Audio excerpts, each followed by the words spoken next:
चलिए आइए, भारतीय इतिहास के स्रोत के बारे में आज हम लोग पढ़ते हैं। कल हम लोग पढ़े थे, कुछ बेसिक इंट्रोडक्शन देखे थे, मैंने किस किस बात क्या पढ़ेंगे, कैसे इतिहास का क्या होता है, लिंक एक दूसरे से जोड़े थे। उसके बाद से बताए थे इंडिया का नाम, जैसे भारत, हिंदुस्तान, इंडिया, आर्यावर्त, ये सब कैसे पढ़ा। क्लियर। आज जैसे हम लोग इतिहास पढ़ते हैं तो इतिहास की हम लोग जानकारी मिला कहाँ से, पहले उसके बारे में जानेंगे, उसके बाद इतिहास के बारे में पढ़ेंगे। जैसे अभी भी कोई भी होगा तो पहले तो कहीं से ना कहीं से इतिहास का साक्ष्य मिला होगा, तभी तो उसको पढ़ा है, अध्ययन किया है, तब हम लोग बुक में पढ़ते हैं। तो वही यहाँ पे भारतीय इतिहास का स्रोत, तो स्रोत यहाँ से दो तरह से है, एक पुरातात्विक स्रोत, एक साहित्यिक स्रोत। पुरातात्विक स्रोत उसे कहते हैं जिसमें हम लोग जो मिट्टी में क्या था, कुछ धातु का जो मेटल वोटल का कुछ सिक्का हो, चाहे स्मारक हो जो धंसा हुआ है, चाहे अभी मिट्टी के ऊपर भी है, उसी का अध्ययन करके हम लोग पढ़ते हैं। जैसे मान लीजिए यहाँ पे जैसे सिक्कों का अध्ययन, सिक्कों का अध्ययन करते हैं, या स्मारक या स्मारकों का अध्ययन, या मूर्तियों,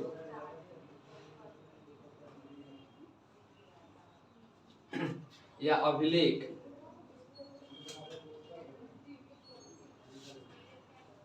या कुछ अवशेष,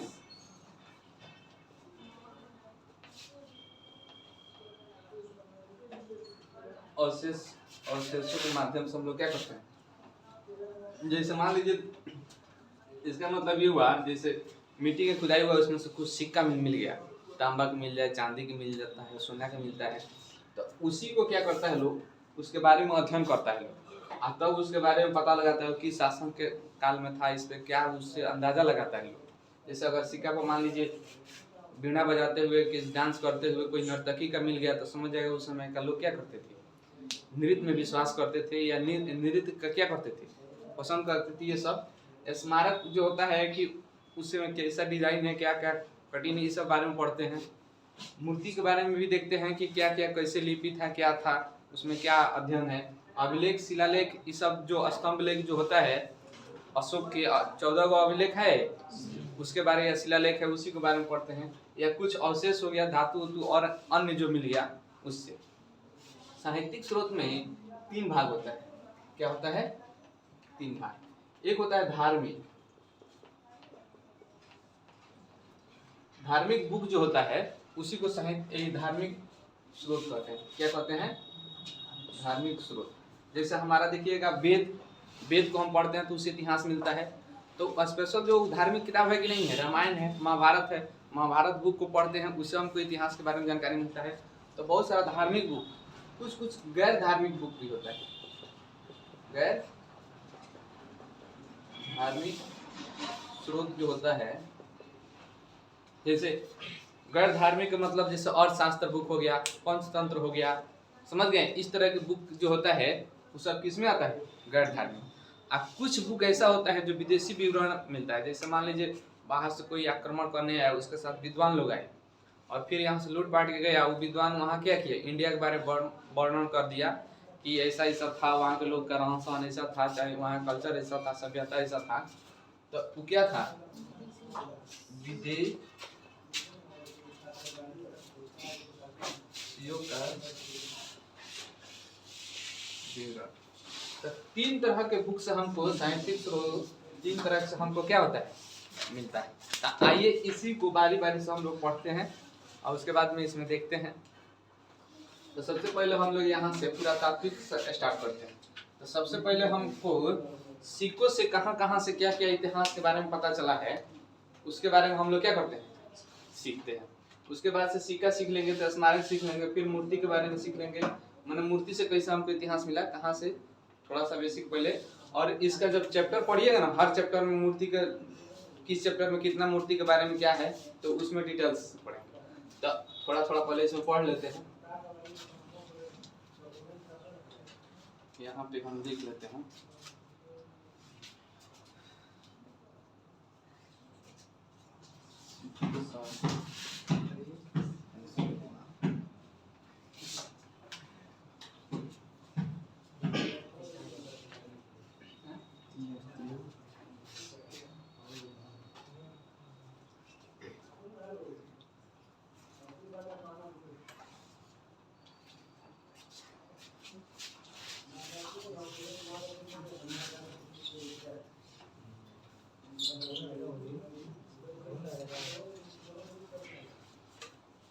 देखिए सिक्कों के बारे में पहले हम लोग सीखते हैं। तो सबसे पहले जो सिक्का होता है इसी को हम लोग क्या बोलते हैं, कॉइन बोलते हैं।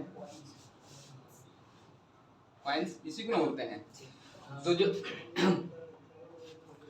सिक्का होता है इसके पूछता है इसके अध्ययन को क्या कहते हैं, जानते हैं आप लोग? सिक्के के अध्ययन को क्या बोलते हैं? न्यूमिस्मेटिक। क्या बोलते हैं? इसके जो अध्ययन होता है न्यूमिस्मेटिक।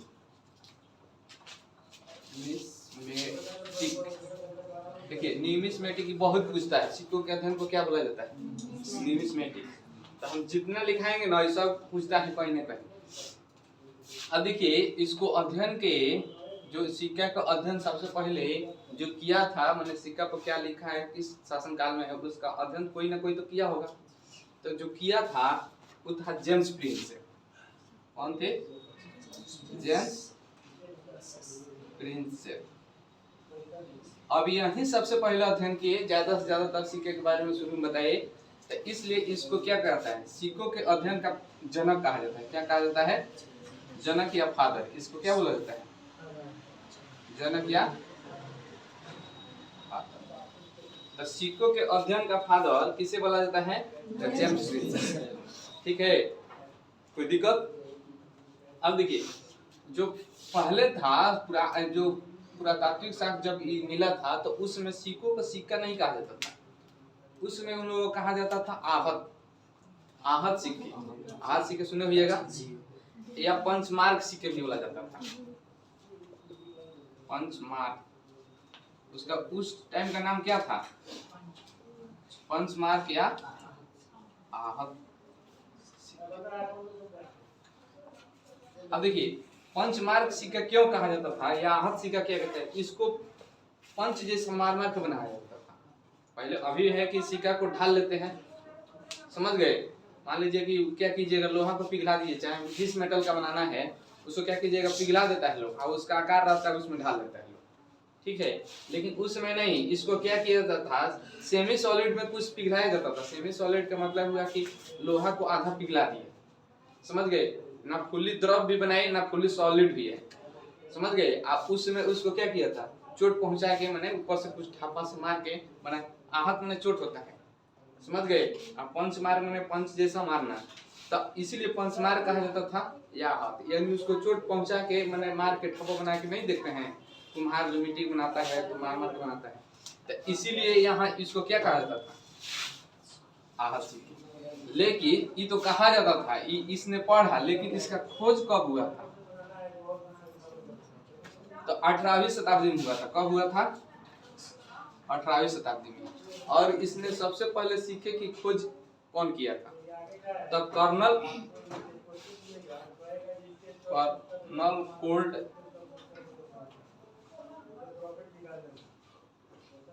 वेल ने किया था। कौन किया था? तो पूछ देगा कि सिक्के की खोज कौन किया था और ये कहाँ किए थे? तो तमिलनाडु में किए थे, कोयम्बटूर में। कहाँ? कोयम्बटूर। ये कहाँ है? तमिलनाडु। तो पहली बार जो सिक्के की खोज हुई थी वो कहाँ से हुई थी? कोयम्बटूर से, जो कहाँ है? तमिलनाडु। और किसने किया था? Colonel Colt. समझ गए? जब उस सिक्के की पहली बार जब खोज हुआ था उस समय सिक्के पर कोई लिपि उपि नहीं थी। तो पूछता है जब लिपि उसमें थी कि नहीं? नहीं थी। तो उसमें लिपि नहीं थी, कोई भाषा नहीं था। जब भाषा भी नहीं था, समझ गए? तो सोचिएगा तो सिक्के पर था क्या, पूछोगा? तो सिक्के पर चित्र मिलता था। क्या मिलता था? और ये चित्र किसका रहता था? या तो पशु का रहता था, इसका पशु का, या एक पशु होता है, या उस समय का देवता लोग का। किसका? या तो पशु का, जो उन लोगों का प्रिय पशु था, जिससे न होता है कोई कोई पशु से लगा होता है तो उसका रहेगा, नहीं तो उस समय के जो उन लोगों का प्रिय देवता था उसका लगा देते थे। उन लोगों को अभी तो पढ़ा लिखा था ही नहीं, तो कहाँ से लिखेगा। तो उन लोगों का जो था वैसे ही क्या करता था, अपना चित्रकारी कर देता था। तो उस समय जो प्राचीन काल में सिक्के का क्या हुआ था, तो उस पर पशु का या तो देवता का कोई दिक्कत। लेकिन लिपि आया बाद में आया, कब आया तो पूछता है, लिपि आपको आया कुषाण काल में। कुषाण काल में जब कुषाण वंश चलने लगा तो उस समय जब सिक्के आया तो उसके सिक्के पर लिपि आ गया। क्या आ गया, तो इसके सिक्के में पूछेगा लिपि था तो था, उसमें कुछ लिखा था। और लिपि में क्या क्या था, तो लिपि में क्या था, उस समय का वर्तमान जो शासक था उसका चित्र था, समझ गए। अब उसके बारे में कुछ लिखा था, तो वर्तमान शासक जो था तो पूछ देगा उस पर क्या था, और कुछ चित्र भी था।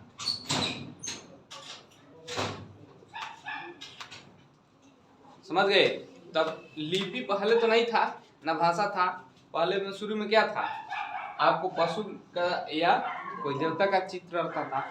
बाद में जब कुषाण वंश आया तो उस समय का क्या था, यहाँ पे चित्र या शासक का मिलने लगा। अब देखिए सिक्के जो था, सर्वाधिक सिक्के पूछेगा किस चीज का चला था, सबसे ज्यादा सिक्के तो चांदी का बनता था। किसका साक्ष्य मिला है, चांदी का सबसे ज्यादा, और तांबा का, किसका, तांबा का। लेकिन इस दोनों में ज्यादा था चांदी का। मैक्स लिख देते हैं, मैक्स में मैक्सिमम, शॉर्टकट में लिख दिए मैक्सिमम, अधिक से अधिक किसमें था, चांदी का था। इसके बाद तांबा का सिक्का मिलता है। अब आइए कुछ सिक्का के बारे में और भी बताते हैं।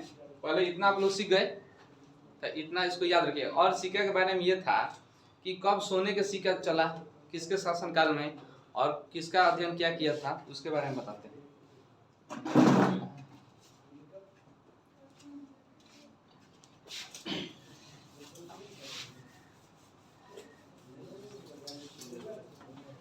देखिए अब सोने के सिक्का के बारे में है, सोने के सिक्का के बारे में बहुत पूछता है।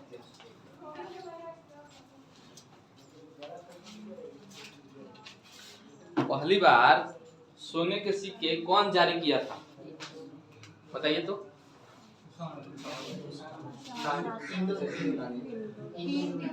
पहली बार सोने का सिक्का हिंद यूनानी किया था। कौन किया था, तो पूछता है पहली बार सोने के सिक्के जारी किए थे। जैसे सोना सिक्का का मतलब कभी तांबा का, चांदी का भी था, क्या था, शीशा का भी सिक्का चला है, सातवाहन वंश लाए हैं, बताएंगे बाद में। तो यहाँ पे पहली बार सबसे पहले पूछता है, जो पहली बार रहता है ना कोई भी चीज वो इम्पोर्टेंट रहता है, तो पहली बार कम से कम याद रखना चाहिए। तो पहली बार कौन चलाए थे, हिंद यूनानी। तो जो हिंद यूनानी चलाए थे, तो हिंद यूनानी में भी अगर पूछ दिया किसके शासनकाल में स्टार्ट हुआ था, तो मिनांडर था। क्या था, इसी के शासनकाल में पहली बार सोने का सिक्का इंडिया में चला है। और इसका साक्ष्य हम लोग को अभी तक जितना साक्ष्य मिला है, क्योंकि इतिहास भी बदलते रहता है, अभी खोज हो रहा है, अभी कुछ और खोज हो जाएगा, उस पर सर्च करेगा लोग तो क्या होगा, मान्यता बदल जाता है। तो लेकिन अभी वर्तमान तक का हिंद यूनानी है।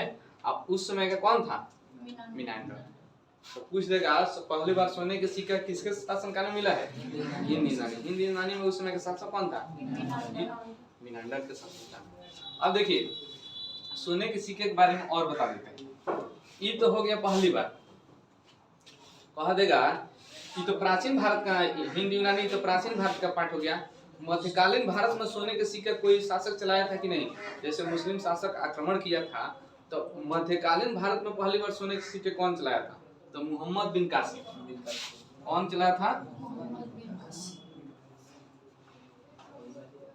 मोहम्मद बिन कासिम। देखिए तो मध्यकालीन भारत में कब, मेडिएवल इंडिया, मध्यकालीन भारत में कौन चलाया था पहली बार सोने की सिक्का, मोहम्मद बिन कासिम। अगर यही पूछ दिया आधुनिक भारत में, तो आधुनिक भारत में समझ रहे हैं कि आधुनिक भारत में यूरोप का आक्रमण हो गया था, माने यूरोप का शासन हो गया था। अंग्रेज, डच, फ्रांसीसी, पुर्तगाली यही सब अपना शासन कर रहा था। तो यूरोप वासियों में था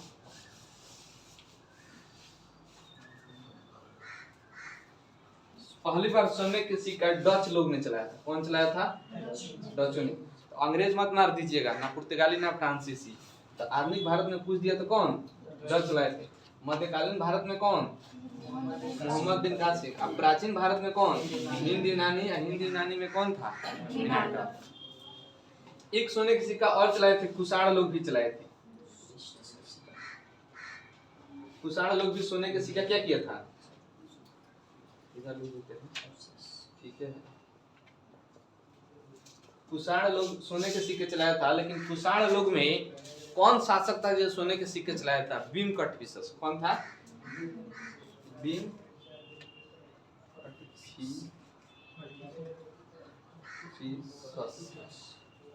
कौन था? भीमकटफिशस। तो कुषाण शासकों में पूछ देगा सोने के सिक्का कौन चलाया था? भीमकटफिशस। मध्यकालीन भारत में, मिडिएवल भारत में मोहम्मद बिन कासिम। यूरोप वासियों में डच। आप प्राचीन भारत में हिंदी। क्लियर? इतना तो याद हो गया। हाँ भाई,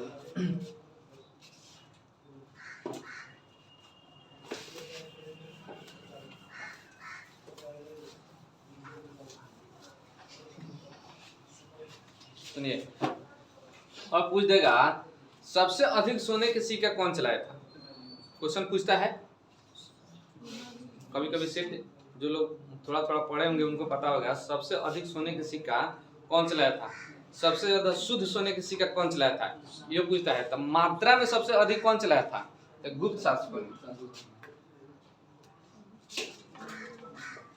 मात्रा में सबसे अधिक,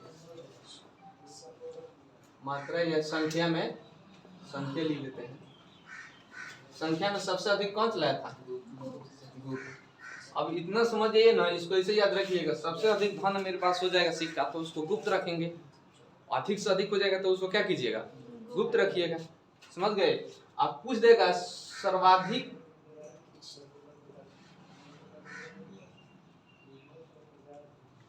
अभी आराम करें तो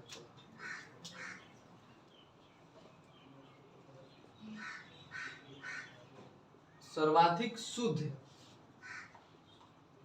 मैंने जैसे और सब सोने का सिक्का था उसमें कुछ मिलावटी भी था, लेकिन एकदम अधिक से अधिक यानी सर्वाधिक शुद्ध है तो कुषाण शासकों ने चलाया था। कौन चलाया था?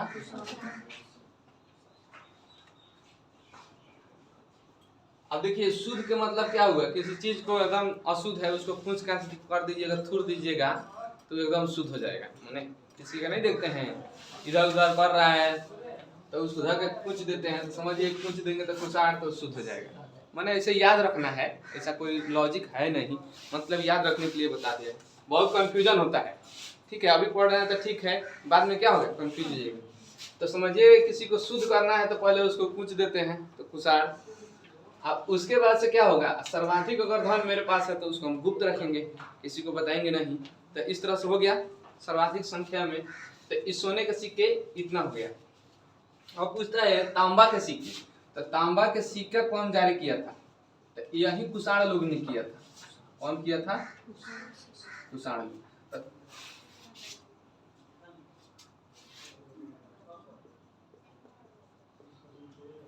तांबा के सिक्के कुषाण लोग। कुषाण में कौन था? कनिष्क। कनिष्क के शासन काल में क्या हुआ था? कुषाण वंश। एक पूछता है शीशे के सिक्का, इस सातवाहन वंश ने चलवाया था।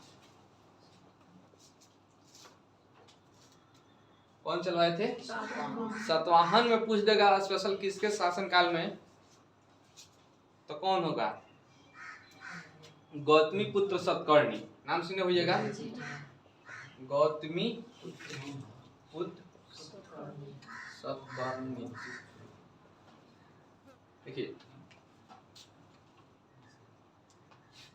तो शीशा के सिक्का जो चलाया था, शीशा के सिक्का तो सातवाहन थे, तो सौ से सातवाहन। और किसके शासन काल में? तो गौतमी पुत्र सतकर्णी। इस सब पूछेगा तो ऐसे उतना नहीं पूछता, लेकिन पूछ देगा तभी आप लोग क्या कीजिएगा, बना दीजिएगा, कोई दिक्कत। तो सिक्के के बारे में इतना आप लोग क्या किए, सीख गए। अब देखिए तांबा का सबसे ज्यादा एक और सिक्के के बारे में बता देते हैं। पूछेगा जितना ई शासन था ना, उस सब में सब तरह के शीशे मिला के सबसे अधिक सिक्का जो चला था तो किसके काल में, तो मौर्योत्तर काल। मौर्योत्तर काल को गुप्त काल भी बोलते हैं। तो सबसे अधिक सिक्का जो चला था, अधिक किसमें चला था, मौर्योत्तर काल में। कब चला था, मौर्योत्तर काल को गोल्डन ईरा भी बोला जाता है। क्या बोला जाता है, गोल्डन ईरा। अब आइए आप लोग सिक्कों के बारे में हम क्या किए, इतना बता दिए। अब इसके बाद आइए पढ़ते हैं मूर्ति के बारे में, स्मारक के बारे में। तो दिक्कत देखिए एक बार रिवीजन करा दे रहे हैं। यहाँ पे क्या है, सर्वाधिक सोने के सिक्के कौन जारी किया था, सबसे अधिक तो गुप्त, सबसे शुद्ध कुषाण, और अंग्रेजों में तो डच, माने यूरोप वासियों में कोई दिक्कत, मैंने सिक्के जारी किए थे। अब मध्यकालीन भारत में मोहम्मद बिन कासिम, कोई दिक्कत। और सबसे पहले सोने के सिक्के कौन जारी किए थे, हिंदू यूनानी, ऐसे ही याद हो गया। चलिए तो सिक्के के बारे में इतना आप लोग सीख गए। अब इससे बाहर कुछ नहीं पूछेगा, पूछेगा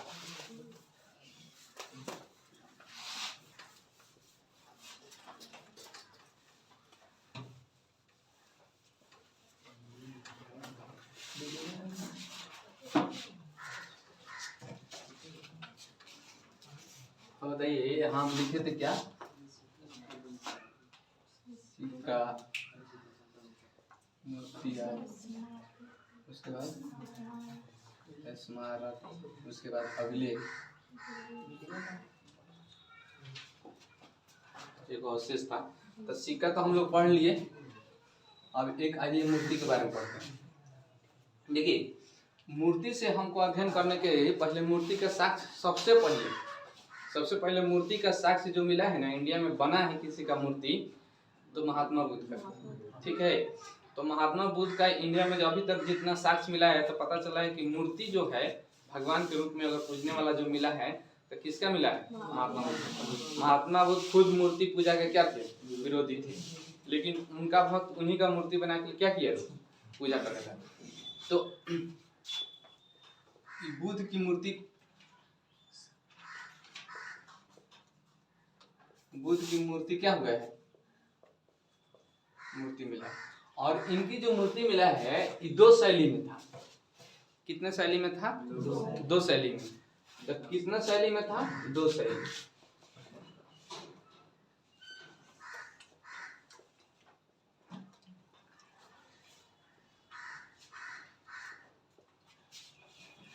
एक शैली को गंधार शैली बोलते हैं, एक को मथुरा, क्या बोलते हैं, गंधार शैली, और दूसरा को क्या बोलते हैं, मथुरा। देखिए पूछ देता है कि सर्वाधिक मूर्ति किस शैली में मिला था, तो सबसे अधिक शैली में इस गंधार शैली में मिला है। किसमें मिला है, गंधार शैली होता है। तो इसमें क्या है, सबसे अधिक। लेकिन फर्स्ट मूर्ति जो बना था महात्मा बुद्ध का, तो यही इसी से बना था। फर्स्ट मूर्ति किसमें बना है, महात्मा बुद्ध का इसमें बना है। क्योंकि इसमें थोड़ा सा और लिख देते हैं।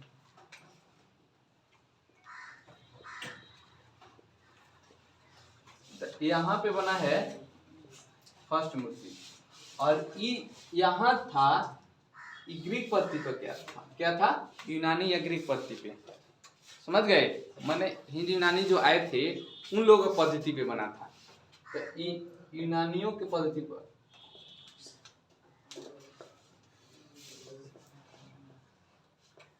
किस पद्धति पे, शुद्ध, हम लोग का अपना देश का क्या था, शुद्ध देशी था,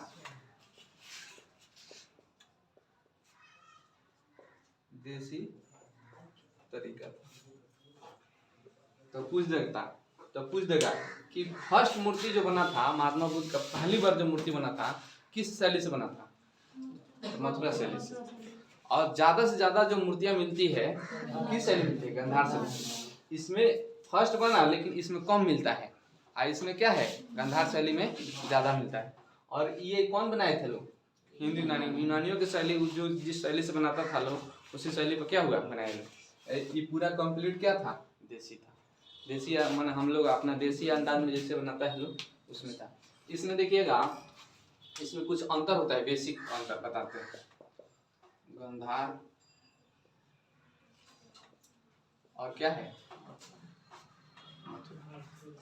देखिए जो गांधार होता है ना ये काला कलर में मिलता है, आप लोग पहचान लीजिएगा, समझ गए। जब महात्मा बुद्ध के देखिएगा ना तो काला कलर की मूर्ति जो मिलेगा तो समझिए कि वो गांधार कला है, क्या है गांधार शैली में है। लेकिन यही देखिएगा मथुरा वाला तो रंगीन मिलेगा। और दूसरा मार्कर नहीं है? हाँ भैया दीजिए, रुकिए चलिए। ये क्या मिलता है? रंगीन या व्हाइट मिलेगा, सफेद। तो अगर रंगीन मिल गया व्हाइट मिल गया तो समझिए कि कौन शैली है? मथुरा। और काला मिल गया तो इसमें एक और बेसिक है कि महात्मा बुद्ध का जो आंख होगा ना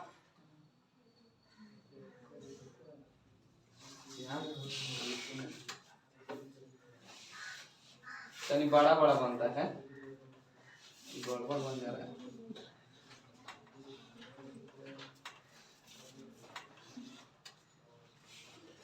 इस तरह से बड़ा बनेगा, कान जो बनेगा इस तरह से बड़ा बड़ा होगा। मैंने कहने का मतलब ये बड़ा बनता है, क्या बनता है? नाक भी इसका बड़ा बनेगा। तो आंख, कान, नाक ये क्या बनता है? बड़ा बनता है। इसमें क्या होता है? छोटा छोटा बनेगा। इसमें क्या होगा? इस तरह से इस तरह से इस तरह से बन जाएगा। कान बनेगा इस तरह से छोटा छोटा। इसमें क्या होगा ना थोड़ा लंबा होगा, देखिएगा कि यहाँ तक लगेगा झुमका पाने है, ठीक है। तो ये गांधार शैली हो जाएगा। ये क्या है? इसमें क्या होता है? यहाँ पे बड़ा ना बना इधर छोटा बनेगा। इसकी संख्या सबसे अधिक है, क्या है? ऊपर भी बताए हैं। इसकी संख्या कम मिलता है। अभी ने बताया सर्वाधिक संख्या गांधार शैली का था, मथुरा शैली क्या था? कम था। समझ गए? तो यही इसके जो मूर्ति के बारे में कुछ क्या है बेसिक नॉलेज है। कितना मिनट हो गए? 34 मिनट।